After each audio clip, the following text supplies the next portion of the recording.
The Boys roared back onto our screens last month to the delight of fans across the globe. The hit, vaguely satirical superhero series has become a pretty big deal of late, and it's easy to see why with some of the excellent acting. But one scene in particular has had fans talking, which the stars have recently been debating. Today we're discussing the cast revealing how they feel about that Kendall Jenner parody. First up, where are we up to with the season so far? Let's see. Over this past weekend, the penultimate episode of his season 3 aired.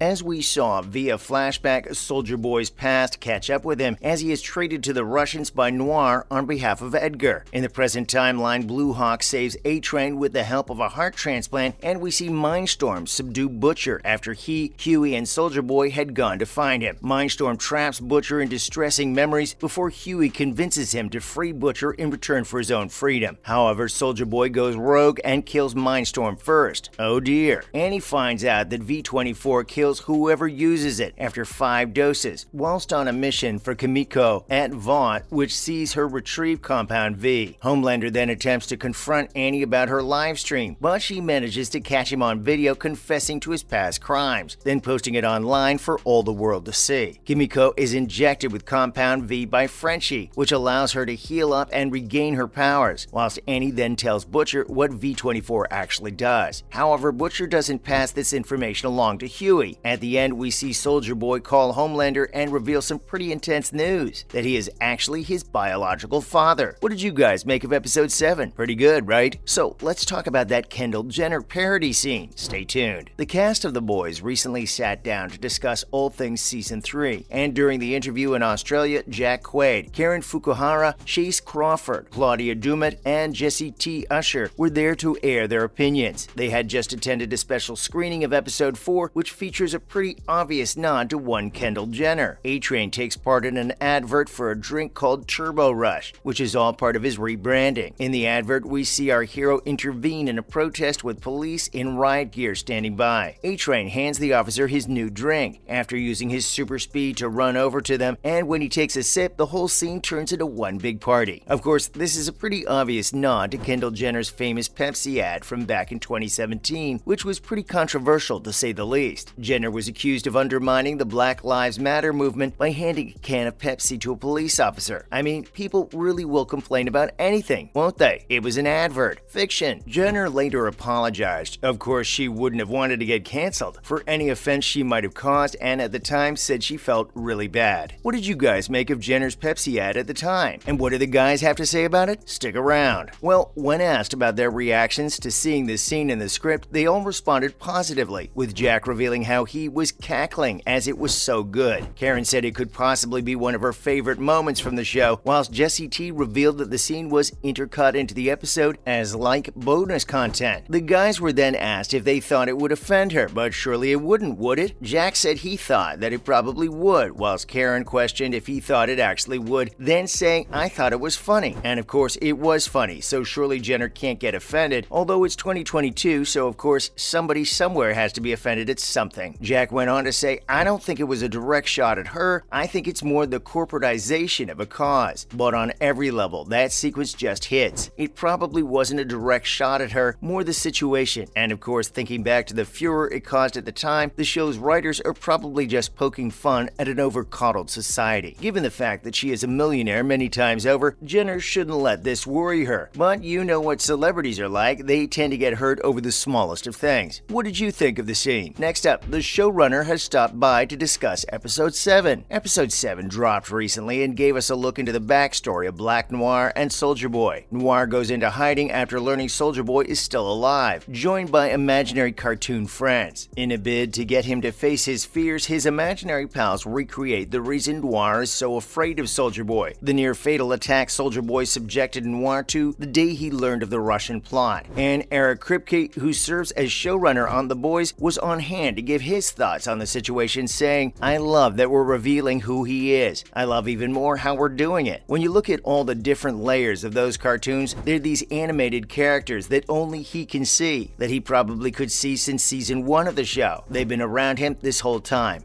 I mean, that's what we're certainly implying. And they are pretending to be the characters from his flashback on a stage presented as an elementary school musical, animated. That's a lot. There's a lot going on there. There is indeed, and Kripke also also compared it to Roger Rabbit, before describing the cartoons as adorable, then going on to say, adorable Disney characters, but then once the beatdowns happen, they're as anatomically correct as how a real human body would react when exposed to that kind of violence. And it's a sizzling combination. What did you make of the scene? We have to talk about that big plot twist now. Stay with us. If you haven't seen the 7th episode, then there are some pretty major spoilers ahead. Last week's episode saw a crazy revelation. Homelander is actually Soldier Boy's son. Wow. I mean, not in the traditional father-son sort of way, but in the Vought experiment and Penthouse magazine kind of way. And social media has had a field day with this bit of information, with fans describing it as the mother of all twists, with others saying that the plot twist was amazing. Fans seem to have enjoyed the twist then, and some have even gone as far as to say the storyline is one of the best the writers have thought up so far. But not all fans were into it. Of course, you can't please everyone after all, with one fan suggesting that the twist was quite obvious. Huh? So we know who Homelander's father is, so the obvious next question is, who is his mother? There's a pretty obvious and gross suggestion, Stormfront, but who do you guys think it is? The Boys has continued to push the boundaries this season, and fans will be on tenterhooks to see where they go with the season finale next week. What do you guys think the writers have in store for us? Give us your best theories of how you think Season 3 wraps below. And finally, Season 3 has attracted some pretty big viewing numbers. Stay tuned. The Boys is a big hit. There's no denying it. The Prime Video show is of course based on a comic book, but the ratings for Season 3 so far are nothing short of superb. It is even giving shows such as Obi-Wan a run for its money. Apparently, the fans of Boys have so far spent 949 million minutes watching the show. We have no idea why they didn't just tell us the facts in hours, but there you have it. And this is only around 9 million minutes less than Obi-Wan, which sounds a lot, but really isn't that much. It's a pretty great performance from the show, especially when you consider the show with the next best viewing minutes was Ozark with 644 million. And there's even more great news, as the show has already been renewed for a 4th season, which should commence filming within the next few months. Amazon Studios' Vernon Sanders said, "From our first conversation with Eric Kripke and the creative team about Season 3 of The Boys, we knew the show was continuing to get even bolder, an impressive feat considering the wild success of the Emmy-nominated 2nd season. The Boys continues to push boundaries in storytelling while also being relentlessly entertaining and threading the needle on social satire that feels all too real. We cannot wait for Season 4. How about you guys? As usual, thanks for tuning in, and remember to join us again next time for some more fun reveals. And why not do us a solid by liking and sharing today's video with fans of The Boys you might have lurking on those socials. Bye guys!